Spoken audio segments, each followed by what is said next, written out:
एक दिन थुंग थुंग दारू पीते पीते अपनी बीवी और बच्चे के साथ ससुराल से घर लौट रहा था। थुंग थुंग एक देवड़ा था, फिर भी थुंग थुंग को दारू पीते देखकर उसकी पत्नी कभी कुछ नहीं बोलती थी, क्योंकि थुंग थुंग भले ही देवड़ा हो लेकिन कभी अपनी बीवी बच्चे को भूखा नहीं सोने देता था। वह अपनी बीवी और बच्चे से बहुत प्यार करता था और थुंग थुंग देवड़ा बना ही इसलिए था क्योंकि वह एक गरीब किसान था।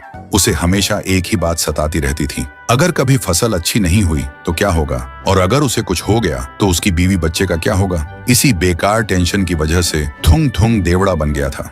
लेकिन जिस गांव में थुंग थुंग रहता था उस गांव में एक पुराना राज था।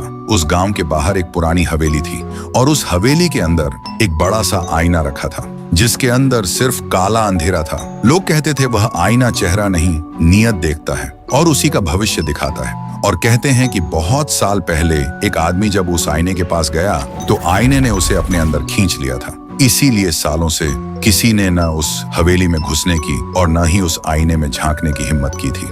एक दिन थुंग थुंग उसी पुरानी हवेली के पास से अपने खेत की तरफ जा रहा था। तभी उसकी नजर उस हवेली पर पड़ गई। वह सोचने लगा, अगर ये आईना सिर्फ लोगों का भविष्य दिखाता है तो लोग इससे इतना डरते क्यों हैं? इसी सोच में वह धीरे धीरे हवेली के अंदर जाने लगा। लेकिन थुंग थुंग उस वक्त नशे में था, इसलिए उसे याद ही नहीं रहा कि वह आईना सिर्फ भविष्य नहीं बल्कि इंसान की नीयत भी देखता है। फिर वह हवेली के अंदर आकर चुपचाप उस अंधेरे आईने के सामने खड़ा हो गया और मन ही मन सोचा, बस इतनी सी दुआ है, मेरी मेहनत रंग ला जाए, मेरी बीवी बच्चे भूखे न सोए। और तभी आईने के अंदर उसका चेहरा नहीं दिखा बल्कि हरी हरी खेती लहरा रही थी, सुनहरी फसल हवा के साथ झूम रही थी और उसके घर से हंसी की आवाज आ रही थी। थुंग थुंग की आंखों में आंसू आ गए। वह बिना कुछ बोले आईने के सामने हाथ जोड़कर वहां से चला गया। पर ये सब गांव का एक चोर छुप कर देख रहा था।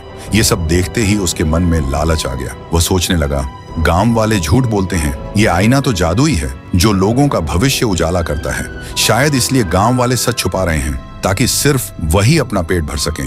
क्या पता मैं भी आईने के पास जाऊं और एक ही दिन में कोई बड़ा हाथ मार लूं। ये सोचकर वह चोर भी आईने के सामने जा खड़ा हुआ और बोला, बैंक लूटूंगा, दुनिया का सबसे अमीर आदमी बनूंगा और जिंदगी भर ऐश करूंगा। जैसे ही उसने बोलना खत्म किया, आईने के अंदर का अंधेरा हट गया और लोहे की जेल के अंदर वही चोर कैद दिखा। आईने के अंदर उसका भविष्य नहीं, उसकी सजा दिखी। ये देखते ही चोर का शरीर कांपने लगा। वह गुस्से से चिल्लाया, झूठ है, सब झूठ है, और गुस्से में आईना तोड़ने लगा। लेकिन तभी आईना हिलने लगा और एक ही झटके में उस चोर को अपने अंदर खींच लिया। तो दोस्तों, भविष्य देखने के लिए किसी जादुई आईने की जरूरत नहीं होती। सच तो ये है कि इंसान की नीयत और उसके कर्म ही उसका असली आईना होते हैं।